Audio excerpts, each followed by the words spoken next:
Hello, welcome and namaste everyone in our channel Banking Preparation. Let's know about some important banking terms and their meanings we need to understand in banking terminology. Let's start it. Do visit the link in description below to get the first part of this video.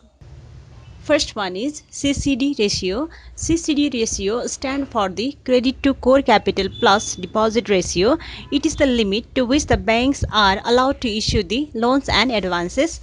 In Nepal, according to the Monetary Policy 2077-78, CCD ratio limit is set at 85% by NRB and the remaining 15% is held by the banks for maintaining the liquidity. For example, if a bank has a RS 100 as a sum of core capital and deposit, then it can be provide a loan only up to Rs 85 and remaining 15 should be held as liquidity.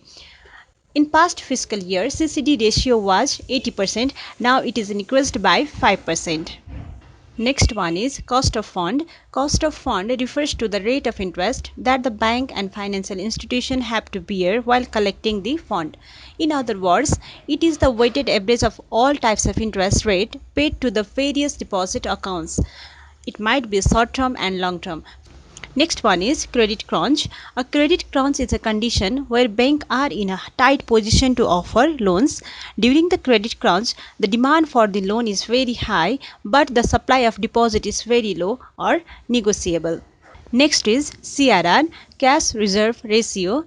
CRR is a certain minimum amount of deposit that the commercial banks have to hold as reserves with the central bank.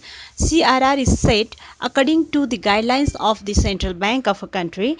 According to Monetary Policy 2077-78, CRR is 3% for all the bank and financial institutions. Next, Demat account. Demat account is the account in which the investors can hold their shares in electronic form. Next, digital wallet or e-wallet. Digital wallet is an application or system that allows the customer to perform a financial transactions, receive and payment in the electronic medium. You will have a unique user ID where you can load money through the bank account and make payments in exchange of goods and services to suppliers or seller. You can take an example of eSeva. Next is e-banking. E-banking is an electronic system which allows customers of the bank and financial institutions to conduct their banking transaction, check the bank statement and other available services through their respective bank's website. It is also popularly known as online and internet banking.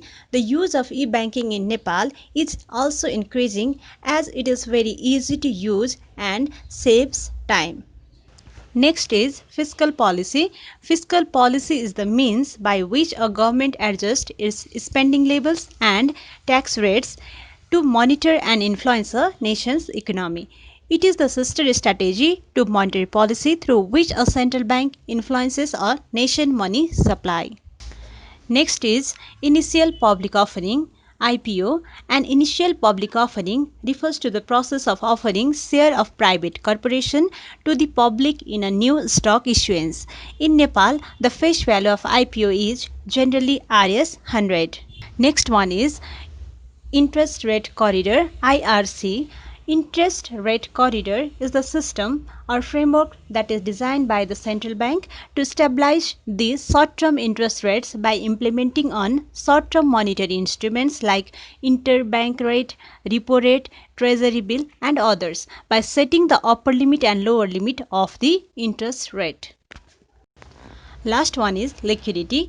Liquidity refers to the ability to convert the liquid assets into a cash without affecting the assets price. Well, this much for this video. Do subscribe our channel and hit the bell icon for further updates.